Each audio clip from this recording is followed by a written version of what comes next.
Hi guys, we are at Cafe Laredo at Dallas Love Field Airport. It's breakfast time and I've gone almost 2 hours between my flights, and ironically, I didn't have to change gates. Unfortunately, where I'm eating, which I was told had some decent gluten-free options, is the opposite side of the terminal. It's not a very big terminal though. It was only from 4 to 16. So they have three options. I'm showing you on the menu right now. The top three, they said, can be modified about a gluten-free version. So you have a huevos rancheros, amigos con huevos, and chorizo con huevos. So I'm going to read the menu and then I'm going to let you know which one I'm going with. It is Christmas, so they have the fact that they're coming in at all is actually kind of sweet, and I appreciate it. And yeah, let me figure out what I'm going to eat. Okay, so I have ordered those top three menu items were the ones that they said could be standardly, but you can also modify the brunch tacos, and that was what was recommended by the server, and I'm going to try them because they sounded great. They also have a special sip of the season called, there are a few options here, so these might not be there when you're coming through, but there's an Oaxaca old-fashioned that has a brown sugar syrup and chocolate bitters, and I think it's calling my name because old-fashioned. And then I'll be able to sleep for the last part of my trip before I arrive and get there kind of rested. All right. So yes, I'll tell you when the food gets here. Okay, so we now have the Oaxaca spiced old-fashioned, and when I had my reading glasses on, it was still hard to read. But what I was able to tell, so it's a tequila actually. 1800 Blanco tequila, Don Hombres mezcal. Well, it's gonna be smokier than I normally like. But then they add I think it says Monin spiced brown sugar syrup, and a Fee Brothers Aztec chocolate bitters. So I tend to like them a little more on the sweet side, so let's see what it looks like. Ooh. Okay, so I'm getting that smoky mezcal. It is not what I would call a traditional old-fashioned by any stretch. Now you always get that kind of citrusy smell out of it. And while there's a big old piece of orange, that's not the finish I'm getting. I think I'm getting the chocolate bitters.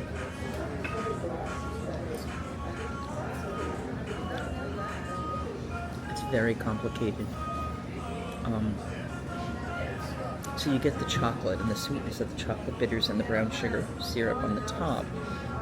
And then it fills in your underpalate here with the smokiness that I generally don't like in mezcal. I wish I'd read that. I would have asked them to switch it out with a bourbon if I could have. I don't even think I have a bourbon here. I see a lot of tequila. A whole lot of tequila options.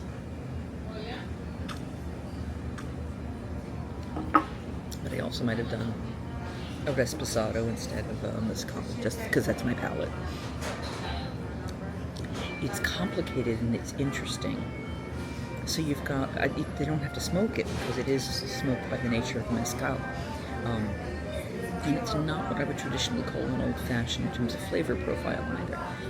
It's good, but it's not at all what I expected. So I'm going to enjoy this. And I'm going to wait for my tacos, because tacos and breakfast and yum, oh my. Side comment, I kind of squeezed the orange into it. Kind of what it needed.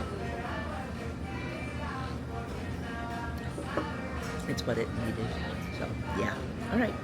Food coming soon. Okay, so my breakfast has arrived. It's got refried beans with a little queso fresco, some breakfast potatoes, the tacos with bacon and a little bit of salsa on the side. They're gonna get me a little avocado, a little guacamole. And we're going to give it a try. So since the taco stuff is going to come in a second, I'm just going to start with the beans. And they're more pinto beans than refried. I mean, they might be refried, but they're more whole beans.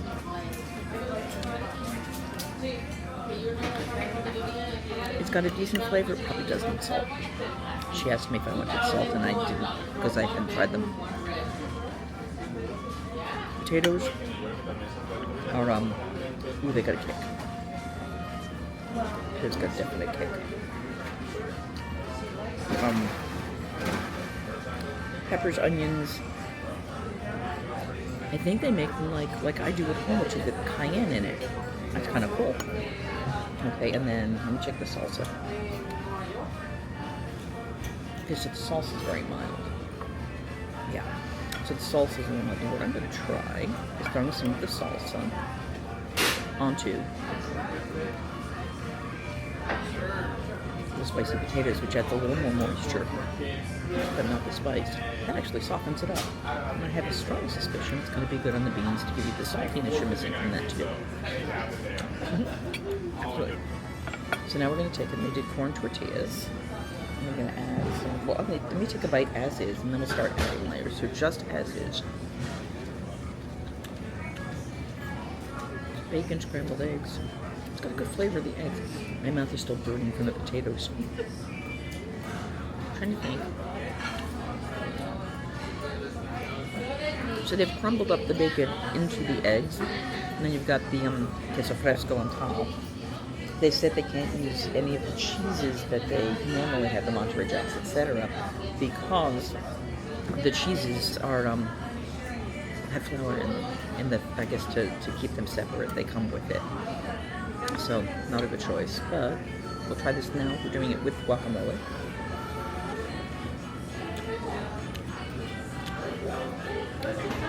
It's nice. It's a very nice, clean guacamole flavor. How I like it, very simple. Just avocado, probably garlic and salt, citrus, and I think they put onion in there. I don't even see cilantro. Thank you. Just a nice, clean guacamole. Right, so now with the light salsa.